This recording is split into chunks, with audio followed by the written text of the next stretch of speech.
జై శ్రీరామ్. అర్జునుడు త్రిలోక విజేత, అజేయమైన గాంధీవధారి. కానీ ఆ రోజు తన విలువిద్యపై ఉన్న అతి విశ్వాసం అర్జునుడిని ఒక తప్పుడు ప్రశ్న అడిగేలా చేసింది. అర్జునుడు కృష్ణుడితో, వాసుదేవా, త్రేతాయుగంలో శ్రీరాముడు సముద్రం దాటడానికి వానర సైన్యం సహాయంతో వారధి నిర్మించాడు కదా, నేనైతే క్షణాల్లో బాణాలతో వారధి నిర్మించేవాడిని. మరి శ్రీరాముడు ఎందుకు బాణాలతో వారధి నిర్మించలేదు అని అడిగాడు. అప్పుడు కృష్ణుడు చిరునవ్వుతో, పార్థ, నీ బాణాల వంతెన ఆ వానర వీరుల బరువు మోయలేదని శ్రీరాముడికి తెలుసు. కావాలంటే ఆంజనేయుడిని అడిగి చూడు అని ఆంజనేయుడిని స్మరించగానే ఆయన ప్రత్యక్షమయ్యాడు.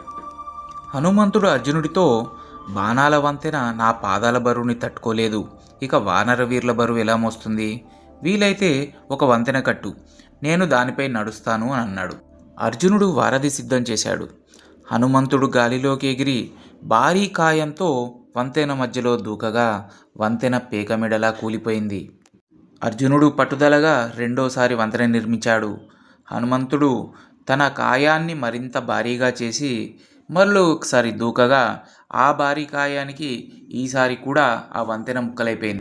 అర్జునుడి అహంకారం దెబ్బతిని ఈసారి మరింత పట్టుదలతో మంత్రయుక్తమైన బాణాలతో మరోసారి వంతెన నిర్మించాడు. ఆంజనేయుడితో, ఈ వంతెన విరిగితే నేను ఓటమిని అంగీకరిస్తూ అగ్ని ప్రవేశం చేస్తానని శపథం చేశాడు. హనుమంతుడు కూడా మళ్ళీ దూకుతాడు, కానీ ఈసారి వంతెన కదలదు. హనుమంతుడు తన కాయాన్ని మరింత పెంచినా వంతెన చెక్కు చేరలేదు.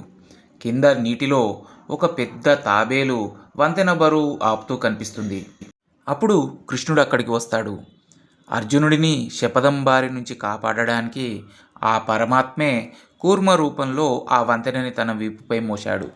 అర్జునుడు గర్వం వీడి శ్రీకృష్ణుడి పాదాలపై పడతాడు. ఆంజనేయుడు తన ప్రభువు ముందు మోకరిల్లుతాడు. శక్తి కన్నా భక్తి గొప్పది, గర్వం ఉన్న చోట జ్ఞానం ఉండదు. భగవంతుడి అండ ఉంటేనే ఏ కార్యమైనా ఫలిస్తుంది. ఇలాంటి మరిన్ని అద్భుతమైన వీడియోల కోసం మా ఛానల్ని సబ్స్క్రైబ్ చేసుకోండి. జై శ్రీరామ్.